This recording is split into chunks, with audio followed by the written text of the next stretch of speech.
அப்பன் வேலு. இங்க இருக்கிற வீடும் குடிசெல்லாம் அந்த ரெங்கண்ணனுடையதாണെന്നാണ് വെപ്പ്. വാടകക്കാശ് ശരിക്കും കൊടുക്കുന്നില്ലാന്ന് പറഞ്ഞാണ് ഈ കുടി ഒഴിപ്പിക്കുന്നത്. ஆனா സംഗതി അതല്ല. இந்த வேலுக்கும் அழகான ஒரு தங்கச்சி இருக்கு. அந்த சந்திரக்கும் அவள் மேல ஒரு கண்ணு. இது தெரிஞ்சுக்கிட்ட வேலு என்ன பண்ணிட்டேன்னு தெரியுமா? மேட்டுப்பாளையத்தில் அக்கா வீட்டில் கொண்டு போய் விட்டாச்சு. அதுதான் இந்த முண்டத்துக்கு காவா.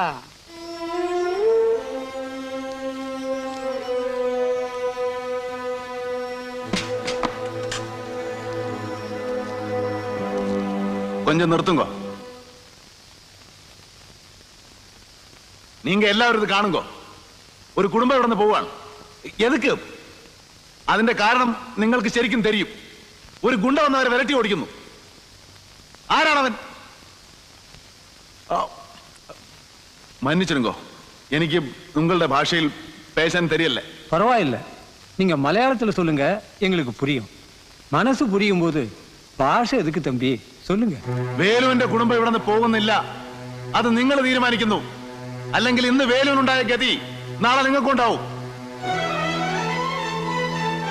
നിങ്ങളുടെ വീട്ടുതണ്ടകൾ ഗുണ്ടകൾക്ക് നിരകാൻ വിട്ടുകൊടുക്കുന്നില്ല. നിങ്ങളുടെ പെൺമക്കളുടെ മാനം അവർക്ക് ചവിട്ടി അരയ്ക്കാനുള്ളതല്ല. നിങ്ങളുടെ ആൺകുട്ടികളുടെ ദേഹം അവർക്ക് തല്ലിച്ചതയ്ക്കാനുള്ളതല്ല. ഒരായുസ് മുഴുവൻ ജീവിക്കാൻ വേണ്ടി പൊരുതുന്ന നിങ്ങളുടെ കൈകൾക്ക് അതിനുള്ള ശക്തിയുണ്ട്. ആത്മാഭിമാനവും സ്വാതന്ത്ര്യവും നിങ്ങൾ ആർക്കും പടയം വെച്ചിട്ടില്ല. നിങ്ങൾ എങ്ങനെ ജീവിക്കണമെന്ന് നിങ്ങൾ തീരുമാനിക്കും. ചട്ടമ്പികൾക്കും കൂലിത്തല്ലുകാർക്കും അതിൽ കാര്യമില്ലെന്ന് നിങ്ങൾ അവരെ ബോധ്യപ്പെടുത്താൻ പോവുക.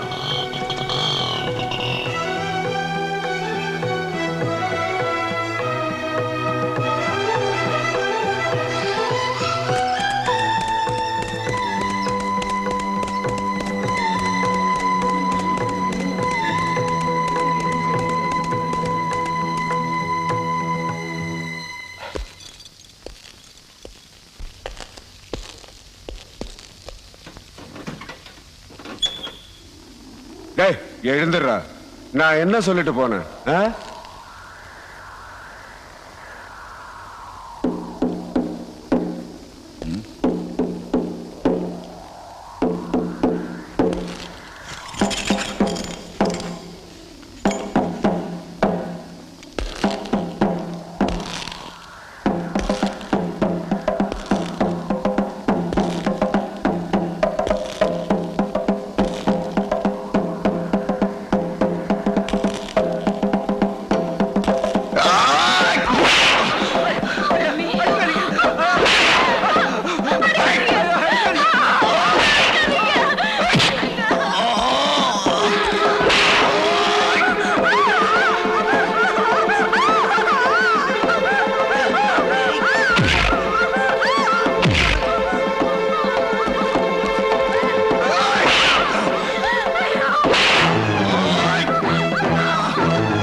അവനെ കൊല്ലരുത്.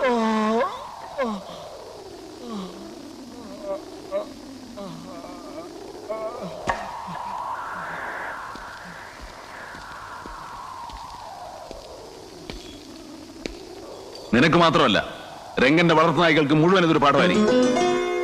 ഇതിന് പകരം ചോദിക്കാൻ വരുന്ന കഴിവറ മക്കള് എന്റെ കൈന്റെ ചൂടായിരിക്കും അറിയുക. മനസ്സിലായോ?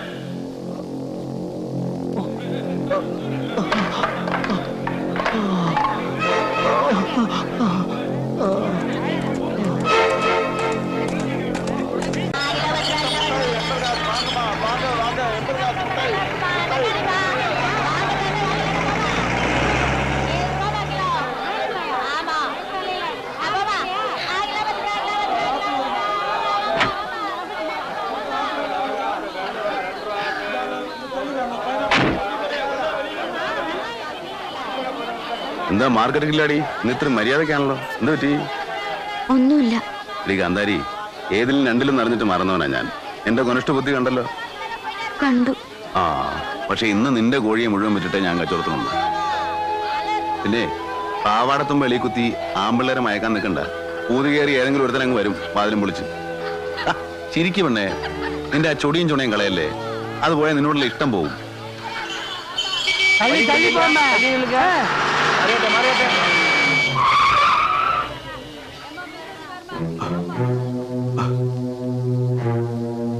രംഗണ്ണന്റെ പിള്ളേരുടെ ചുണ എന്താണെന്ന് അവനെ മനസ്സിലാക്കി കൊടുക്കടാ. ആ നില അപ്പോ ഈ രംഗേട്ടൻ രംഗപ്രവേശം ചെയ്തിട്ടില്ലല്ലേ? അല്ല, കുറെ കാലമായി പുള്ളിയെ കുറിച്ച് കേൾക്കുന്നു. ഒന്ന് കാണാനുള്ള ആഗ്രഹം കൊണ്ട് ചോദിച്ചതാ. അങ്ങനെ ഇവിടെ ഇല്ലേ? കൊടുങ്കാറ്റിന് സ്ഥിരം കൂടില്ലടാ. വരും, വന്നതുപോലെ പോകും. അടുത്ത വരവ് വരെ ആദ്യത്തെ ഓർമ്മ കാണും. ഇവിടെ നിന്ന് നിനക്ക് ജീവനോടെ രക്ഷപ്പെടാൻ കഴിഞ്ഞാൽ അത് കാണാനുള്ള യോഗമുണ്ടാവും. എടാ ചന്ദ്രു, ശിവന്റെ ഇരിപ്പിടം കൈലാസത്തിലാ എന്ന് വെച്ചാ ഹിമാലയത്തിന്റെ മുകളില്. അവിടെ മിറപ്പിക്കാൻ ഒരു കാറ്റും ജനിച്ചിട്ടില്ല. നോക്കി നിൽക്കാതെ കൊടുക്കടാ.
ഈ സർക്കിളിൽ ചാർജ് എടുക്കുമ്പോഴേ കൊളീഗ്സ് എല്ലാം വാൺ ചെയ്തിരുന്നു.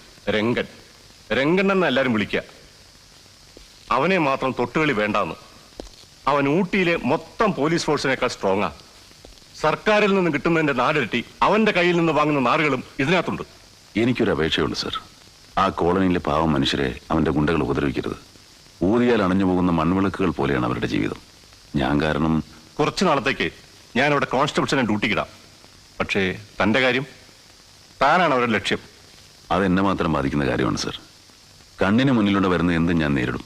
പിന്നിലൂടെ വന്ന കീഴ്പ്പെടുകയല്ലേ നിവൃത്തിയുള്ളൂ. വരട്ടെ സർ.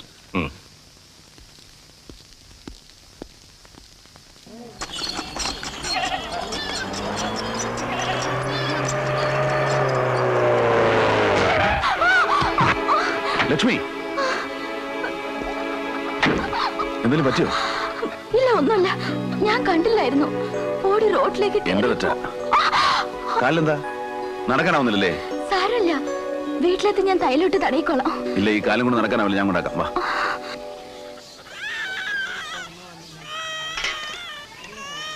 മാർക്കറ്റിൽ നടന്ന കാര്യങ്ങള് മോള് പറഞ്ഞ് ഞാൻ കേട്ടു. ഒരു ദിവസം വീട്ടിലേക്ക് വിളിക്കാൻ ഞാൻ അവളോട് പറഞ്ഞിരുന്നു, ഒന്ന് കാണാൻ. ആൺകുട്ടികളെ എനിക്ക് ഇഷ്ടാ, ബഹുമാനാ. എന്തായിരുന്നു അസുഖം? അസുഖം ഒന്നും ഉണ്ടായിരുന്നില്ല മോനെ. നട്ടെല്ല് തല്ലി ചതച്ചതാ. ഞാനൊരു പോലീസുകാരനായിരുന്നു, അറിയാമോ? ഇല്ല. വിശിഷ്ട സേവനത്തിന് ചിലർക്ക് മെഡല് കിട്ടും. എനിക്ക് കിട്ടിയത് ഇതാ, രംഗന്റെ കയ്യിൽ നിന്ന്. അവനെ, ആ തെണ്ടിപ്പട്ടി ആദ്യമായി കയ്യാമം വെച്ച് നിരത്തിലൂടെ നടത്താൻ ധൈര്യം കാണിച്ചത് ഞാനൊരുത്തനാ. അതിന്റെ പക അവൻ വീട്ടി. ഇപ്പോ എന്റെ മോൾക്കൊരു ഭാരമായിട്ട് ഇങ്ങനെ മേലോട്ട് നോക്കിക്കിടക്കുക. കഴിഞ്ഞതിന്റെ മുമ്പത്തെ കൊല്ലം ഇവരുടെ തള്ള മരിച്ചു. ഇപ്പൊ താഴെയുള്ളവർക്കും എനിക്കും ഒരു നേരം ആഹാരം കഴിക്കണമെങ്കിൽ ഇവള് കോഴിക്കോടേം ചുമന്നു പോണം. എന്തിനാ കാപ്പി ഉണ്ടാക്കാൻ പോയത്? ആ കാലും വെച്ച് നടക്കാതെ അവിടെ എവിടെയെങ്കിലും ഇരിക്കേ. സാരില്ല. മോനെ, ഞാൻ അങ്ങനെ വിളിക്കുന്നോണ്ട് വിഷമമൊന്നുമില്ലല്ലോ. അങ്ങനെ വിളിക്കാം, അല്ലെങ്കിൽ അങ്ങനെ വിളിക്കാവൂ. രംഗനോട് ഇടയുന്നത് സൂക്ഷിച്ചു വേണം. അവൻ ചതിയനാ, എന്തിനും മടിക്കാത്ത പിശാച. പിന്നി കൂടെ അവൻ ആക്രമിക്കൂ. ആ, എന്താടി നീ ഇവിടെ കാലം നീട്ടിയിരിക്കുക? ഇന്നിവിടെ ഒന്നും വെച്ചുണ്ടാക്കുന്നില്ലേ? അവൾക്ക് കാല് വയ്യമ്മേ. എന്താ അവിടെ കാലിന് മുള്ളു കൊണ്ട? ആ, സാറെന്താ ഇവിടെ? എന്റെ അമ്മയാ. അറിയാം. ഒരു നുള്ള അരി ഇല്ലല്ലോടി അകത്ത്. ഇത്തിരി കഞ്ഞിവെള്ളം കിട്ടാൻ ഞാൻ വല്ലയിടത്തും പോയി പിച്ച വേണ്ടണ. ലക്ഷ്മി എന്താ വരുന്നു? സാറ് പോവാന്നോ? ഒരു 5 രൂപ തന്നിട്ട് പോ സാറ്. കൊടുക്കണ്ട, കള്ളച്ചാരം കുടിക്കാനാ. ആണെങ്കി നിനക്കെന്താടി? നിന്റെ അച്ഛന്റെ സമ്പാദ്യത്തിൽ നല്ലല്ലേ ചോദിച്ചത്? സാറ് താ സാറേ. ഈശ്വരാ.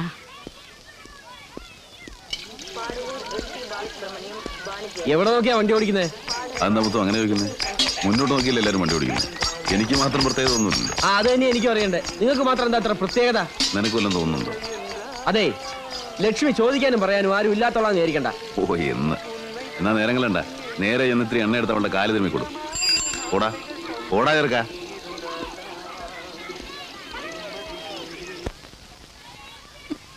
എടീ ലക്ഷ്മിയേ, നീ ചാടിയതോ ചാടി. എന്നാ പിന്നെ 100 രൂപ ചോദിക്കാൻ പാകത്തിന് ചാടണ്ടായിരുന്നോടി.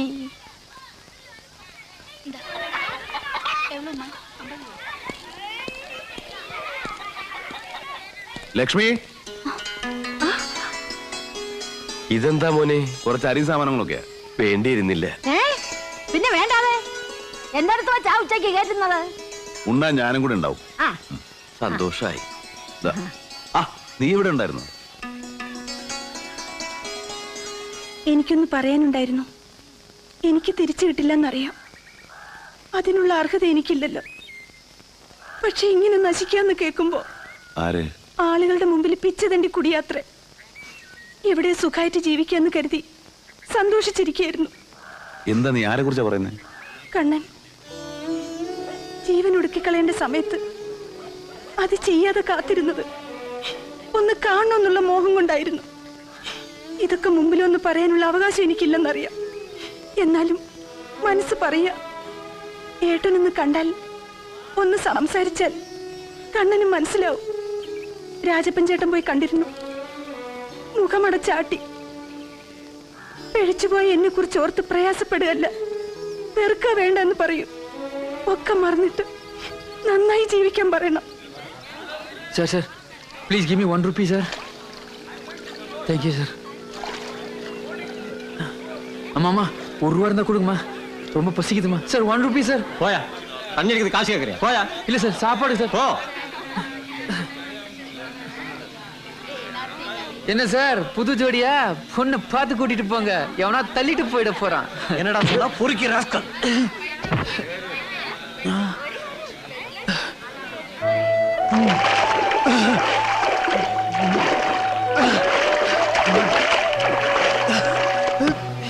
കള്ളറിങ്ങിട്ട് അവനെ വീട്ടിലേക്ക് കൊണ്ടുപോയോ? இல்ல, நான் எங்கேயும் வர மாட்டேன். നീ താലി കെട്ടി നിന്റെ പെണ്ണിന്റെ അടുത്തൊക്കെ വിളിക്കുന്നത്? இல்ல, என்னால அங்க வர முடியாது. പിന്നെ ഇവിടെ പിച്ചതണ്ടി കുടിക്കാൻ തന്നെ ഞാൻ വിടുകയില്ല. പിന്നെ என்ன செய்ய சொல்றீங்க? നിന്റെ പെണ്ണിനെ ആ കഴിവറടം മാനം കെടുത്തിയപ്പോ നീ എന്തെങ്കിലും ചെയ്യണമായിരുന്നു. അത് തടയാൻ നിനക്ക് കഴിഞ്ഞോ? ഇല്ല. പോട്ടെ, ചങ്കൂറ്റത്തോടെ അവളെ സ്വീകരിക്കാൻ നിനക്ക് കഴിഞ്ഞോ? നീ നാട് വിട്ട് ഓടി പോരുന്നില്ലോ. போதும், நிறுத்துங்க. ഇനി நீங்க எதுவும் சொல்ல வேணாம். കണ്ണാ, ഉഷ പറഞ്ഞിട്ടാ ഞാൻ നിന്നെ ഒന്ന് കണ്ടത്. നിന്റെ ഈ അവസ്ഥ അറിഞ്ഞിട്ട് അവൾ എന്തുമാത്രം വേദനിക്കുന്നുണ്ടെന്നറിയോ? അവൾക്ക് വേണ്ടി നിനക്ക് എന്തെങ്കിലും ചെയ്യണമെന്നുണ്ടെങ്കിൽ எனக்கு அவ திருப்பி வேணும். அவளோட எனக்கு ஒரு புது வாழ்க்கை கிடைக்குமா? അവള് പിഴച്ച പെണ്ണാണ്. കഴിഞ്ഞെല്ലാം ഓർമ്മയുണ്ടല്ലോ. எனக்கு எதுவும் நினைவில்லை, நினைக்கவும் நான் விரும்பல. ஒரு புது வாழ்க்கை, எனக்கு அது போதும்.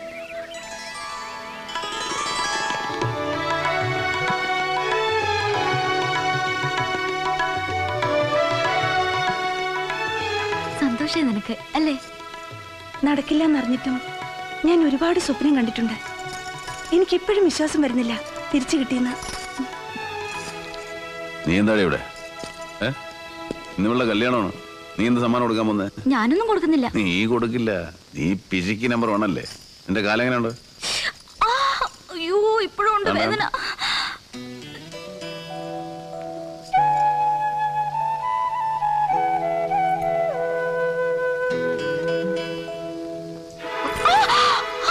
പോയില്ലേ വേന? പോയി. എടീ കള്ള ജാണ്ടൂസേ, നിന്റെ വിദ്യ എനിക്ക് അറിഞ്ഞൂടെ? കുടിച്ചിട്ട് നിക്കാൻ വയ്യ. ഞാൻ കുടിക്കും, കുളിക്കും. ഇന്ന് സന്തോഷത്തിന്റെ ദിവസമല്ലടി കാന്താരി. മണവാളിനെ കൊണ്ടുവന്നിരിക്ക്. ഒട്ടും കുഴലൊക്കെ വേണമായിരുന്നു അല്ലേ? ഒട്ടും കുഴലും നിറപറയും നിലവിളക്കും ഒക്കെ ഉണ്ട് നമ്മുടെ മനസ്സില്. വലതുകാല് വെച്ച് വീട്ടിലേക്ക്.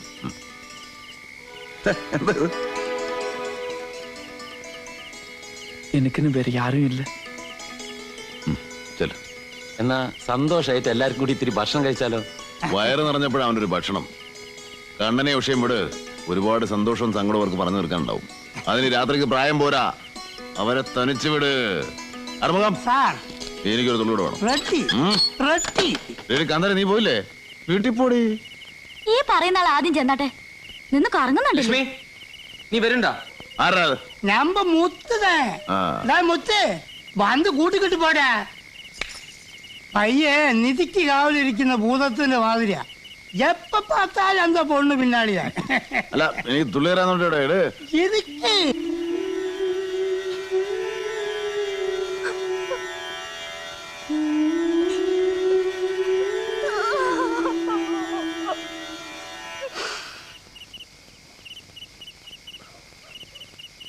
കുറിഞ്ഞു പൂത്ത് കണ്ടിട്ടുണ്ടോടാരായപ്പ നീ? ഇല്ല, ഞാൻ വന്നേ പിന്നെ ഈ മലയിലൊന്നും. 12 കൊല്ലത്തിൽ ഒരിക്കൽ പൂക്കുന്ന മലകൾ. ആ പൂക്കൾ കാണാൻ മല കയറണ്ടാ. ഇപ്പൊ ആ പെണ്ണിന്റെ അവന്റെ കണ്ണി നോക്കിയാ മതി. കുറിഞ്ഞു പൂത്തത് ഇപ്പൊ അവിടെയാ. നിന്റെ ജീവിതത്തിൽ ഏറ്റവും സന്തോഷമുള്ള ദിവസമാ. അതുകൊണ്ട് ഞാൻ പോവാ. ശുഭരാത്രി. இந்த கண்டிஷன்ல വണ്ടി ഓട്ടി പോണമാ? இந்த കണ്ടീഷനില് ഞാൻ വണ്ടി ഓട്ട മാട്ടെ. പിന്നെ വണ്ടി എന്നെ ഓട്ടും. അതാണ് എന്റെ ഗുട്ടൻസ്.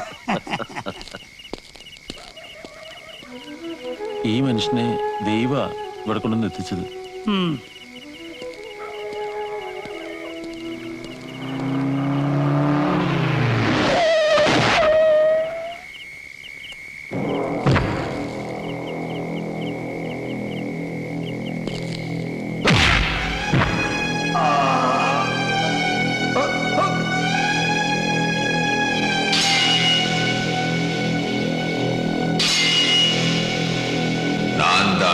ரங்கண்ணன்.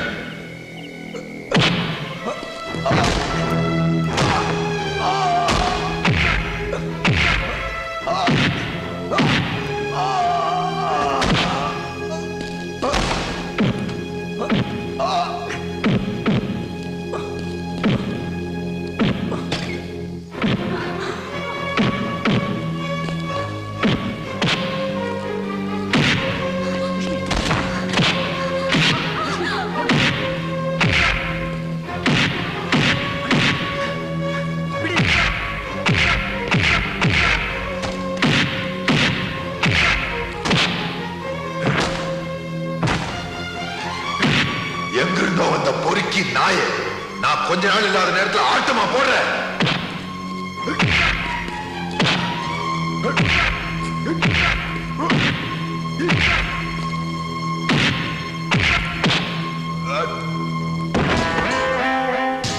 நாட்டுக்கு ஒரு ராஜா தான் இருக்க முடியும். இங்க நான் தான் ராஜா. நான் ஆசைப்பட்ட பொருள் எனக்கு சொந்தம், ஆசைப்பட்ட பொண்ணு எனக்கு அடிமை. மாணிக்கா,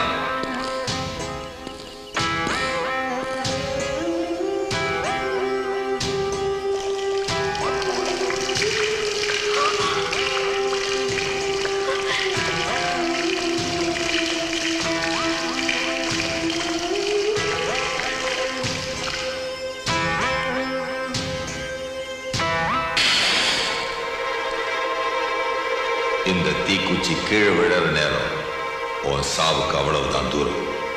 ஆனா நான் அதை செய்யல. ஏன்னா ரங்கண்ணனை நீ புரிஞ்சுக்கிட்டா போதும். நாளை விடியும் போது நீ இல்லாம இருக்கிறது உனக்கு நல்லது.